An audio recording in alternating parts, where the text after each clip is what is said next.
Earthquake at Hallis Hall.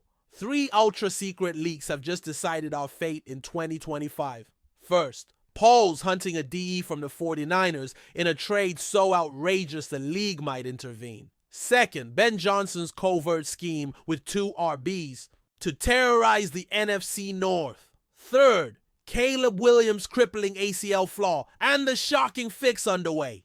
You have 8 minutes to find out if this will lead us to the Super Bowl or sink 2025. Hit like now, activate the bell, and rush to the chat. Last alert to grab all the evidence before the NFL censors it. Folks, get ready because I need to tell you about a move that could literally revolutionize our defensive line and turn our pass rush into a devastating force. I firmly believe Ryan Poles is cooking something absolutely genius behind the scenes. And the name on the table is Yetur Gross-Matos. Let's get to the concrete facts. We're talking about a 27-year-old defensive end, 6'5" and 265 pounds of pure athletic explosion, who is completely underutilized at the San Francisco 49ers. And when I say underutilized, it's because the guy is literally buried in the depth chart behind Nick Bosa, Leonard Floyd, and others, even having the talent to be a starter in 90% of NFL teams. Listen to the numbers I'm about to share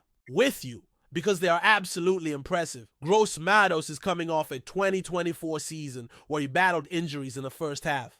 But when he finally returned healthy in December, the guy simply exploded. 3 sacks in a single week against the Rams, a performance so dominant it earned him the NFC Defensive Player of the Week award.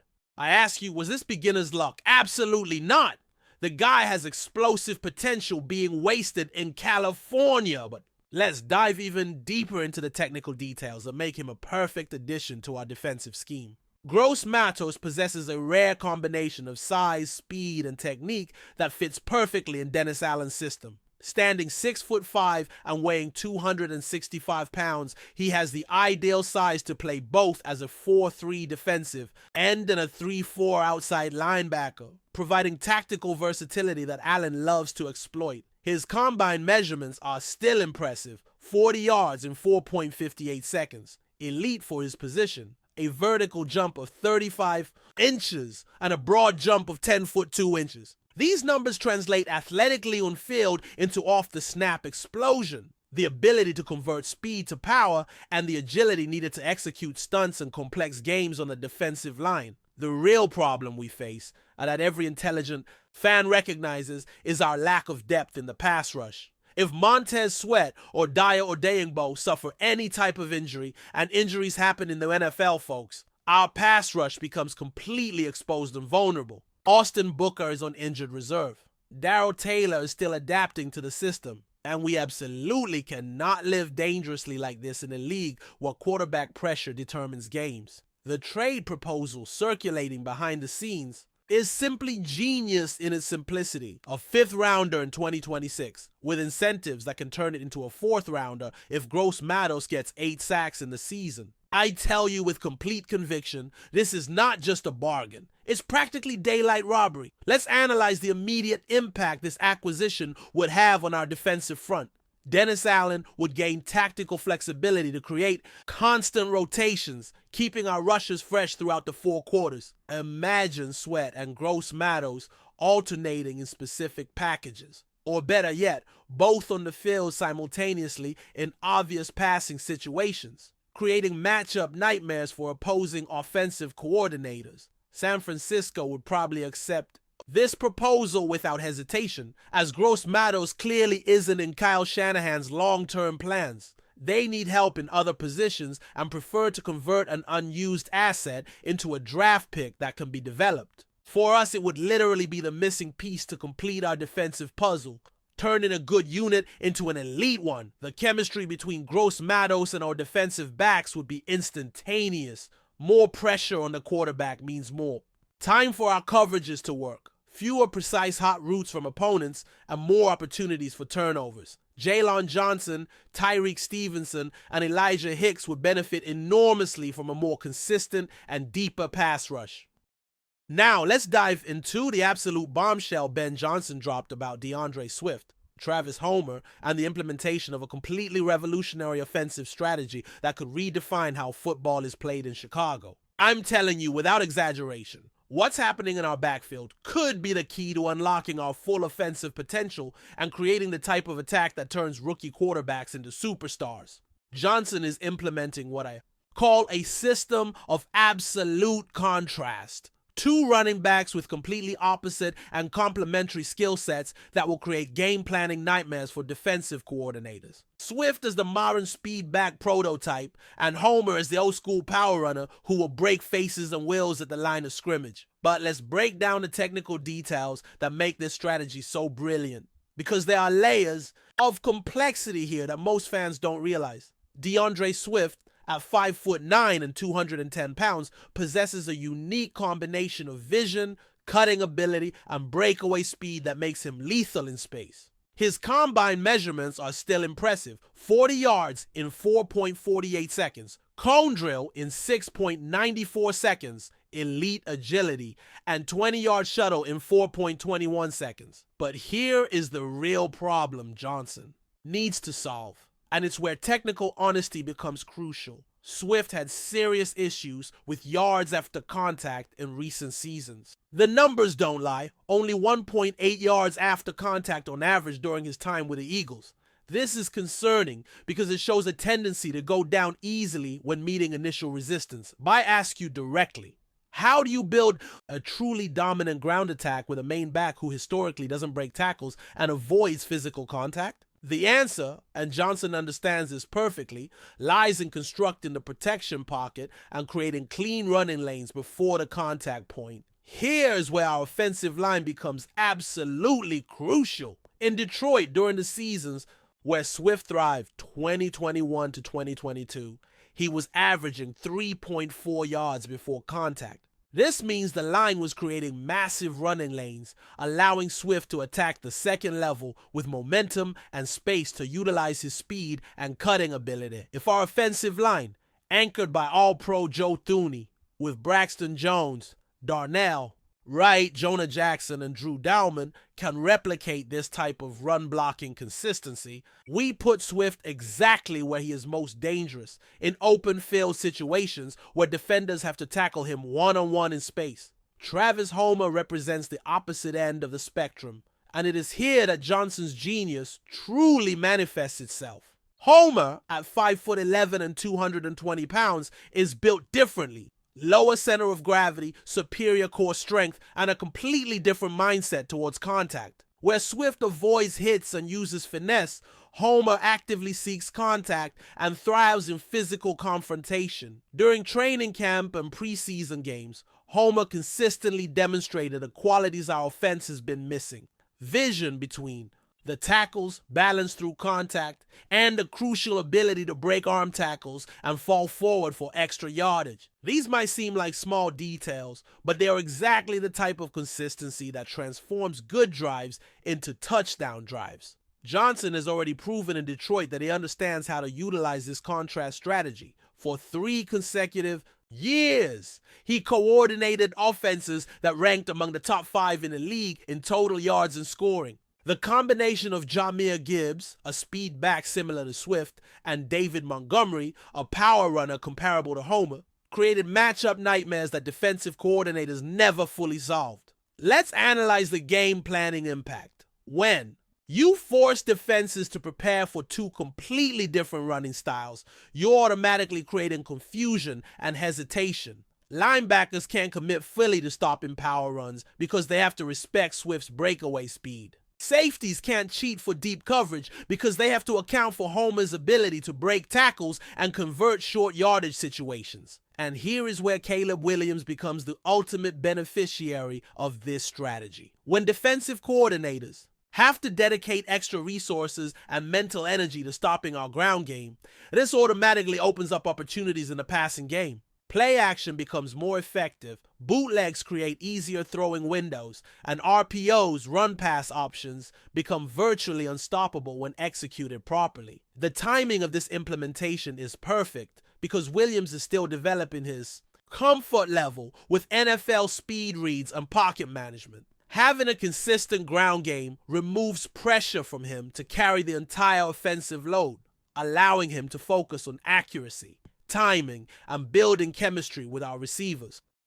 And now we come to the most crucial and game-changing news of all. Ben Johnson has finally revealed not only the specific technical issue behind Caleb Williams' accuracy problems, but also the detailed solution currently being implemented to correct it before our season opener. I tell you with absolute certainty, this could literally define whether our season will be successful or disappointing. Johnson was brutally honest and technically precise during his analysis. Everything starts with foot alignment and base mechanics. And when I say foot alignment, we're not talking about minor adjustments. We're talking about fundamental changes in the throwing motion that can impact accuracy by margins that determine whether passes are completions or interceptions. I believe many fans don't fully understand the scientific importance of these mechanics. But listen carefully, because this is quarterback science at its highest level. If the quarterback isn't properly aligned from the setup, he'll have inconsistencies with target accuracy that become magnified when throwing to moving receivers in game situations. The specific problem Johnson identified with Williams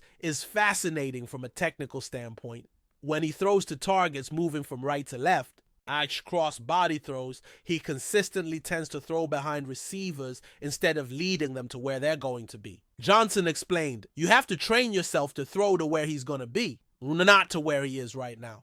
Let's break down the biomechanics of this because it's absolutely crucial to understand why this happens and how to fix it. For right-handed quarterbacks like Williams, cross-body throws require specific hip rotation and shoulder alignment that allow for proper ball placement on moving targets. If the feet aren't positioned correctly during the setup, the natural tendency is to rely on arm strength instead of using proper lower body mechanics. I ask you, how many of you actually noticed this during training camp practices or preseason games? Because I certainly did. And it was concerning. Williams possesses an absolutely beautiful throwing motion, compact release, consistent arm slot, excellent spiral tightness, but timing and positional awareness needed improvement. During detailed film study sessions conducted by Johnson with Williams, they identified specific situations where this tendency to throw behind receivers was most pronounced. Slant routes to the left side, crossing routes over the middle,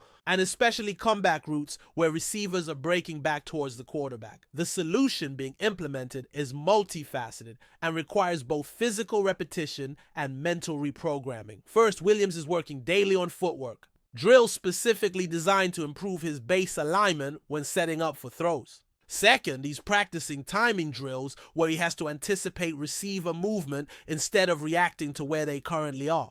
Johnson confirmed they've already discussed this extensively before the summer break, and they continue to work on it daily during practice sessions. Developing new muscle memory and breaking old habits takes significant time and repetition, but we have all the tools and resources necessary to make it happen. The positive news is that Williams' natural throwing ability is exceptional. His arm strength, release quickness, and ball placement when properly set are all elite level.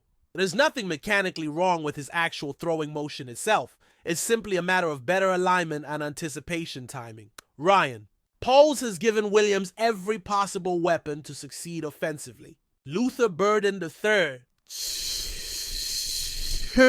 brings elite route running and separation ability. Colston Loveland provides a massive target with excellent hands over the middle. DJ Moore continues to be a consistent possession receiver, and Rome Odunze offers deep threat. Capability that stretches defenses vertically. Our offensive line construction is equally impressive and directly impacts Williams' ability to implement these mechanical improvements. With Joe Thuney anchoring the interior, 146 career games of experience, Braxton Jones and Darnell Wright providing continuity at the tackle positions, Jonah Jackson adding veteran presence at guard, and Drew Dahlman bringing intelligence and consistency at center, Williams has a combined 320 NFL games of experience protecting him.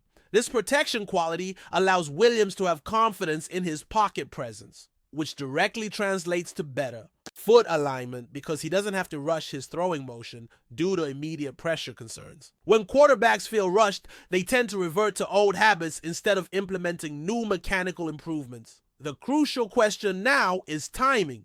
Can Williams and Johnson successfully correct these technical details before our season opener against the Minnesota Vikings on Monday Night Football? Based on what I've observed during recent practice sessions and preseason performances, I absolutely believe so. Williams showed significant improvement during preseason games, particularly in situations that previously gave him trouble. His completion percentage on cross-body throws improved markedly, and his timing on slant routes showed much better anticipation. These aren't coincidences. They're direct results of a technical work being done daily. These three news items collectively represent a complete transformation happening within our organization, and I want all of you to understand the magnitude of these changes because they will define not only our 2025 season, but potentially our trajectory for years to come. The possible addition of Yetur Gross-Matos would instantly strengthen our defense in ways that go beyond simple pass rush numbers. Having legitimate depth allows defensive coordinators to be more aggressive with their game planning, call more exotic blitzes, knowing fresh rushers are available, and create mismatches through personnel packages that opponents can't adequately prepare for. The offensive strategy implementation with Swift and Homer creates a foundation for sustained success that benefits every position group. When you have a ground game that can control the clock, wear down opposing defenses, and create favorable down and distance situations, suddenly everything else becomes easier. Play action passes are more effective. Red zone efficiency improves dramatically, and late game situations become much more manageable. And the solution to Williams' technical issues represents perhaps the most important development because quarterback play ultimately determines championship potential in today's NFL. If Johnson can successfully implement these mechanical improvements, and early indicators suggest he can, we're looking at a quarterback who not only manages games, but actively elevates whole team performance through accuracy and decision making. Which of these news items do you honestly believe will have the greatest impact on our season's success? I want to hear your thoughts because each one has the potential to be game-changing in different ways. Do you think Poles should absolutely make this trade for Gross-Matos, even if it means giving up future draft capital?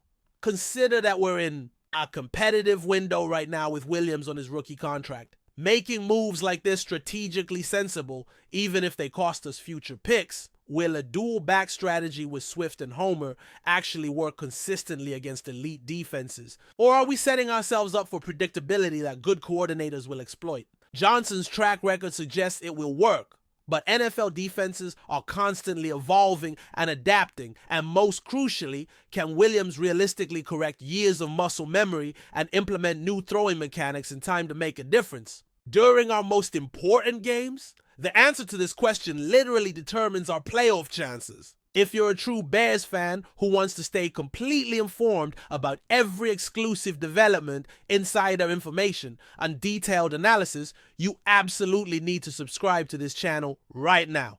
Hit that subscription button and activate notifications because I'm constantly getting insider access to information that other channels simply don't have. Hit that subscribe button and activate the bell because our coverage goes deeper than surface level reporting. We break down technical aspects, provide strategic analysis, and give you insights that help you understand not just what's happening, but why it matters for our long-term success. We're a family here, united by navy blue and burnt orange, and together we're going to follow every single step of this potentially historic season.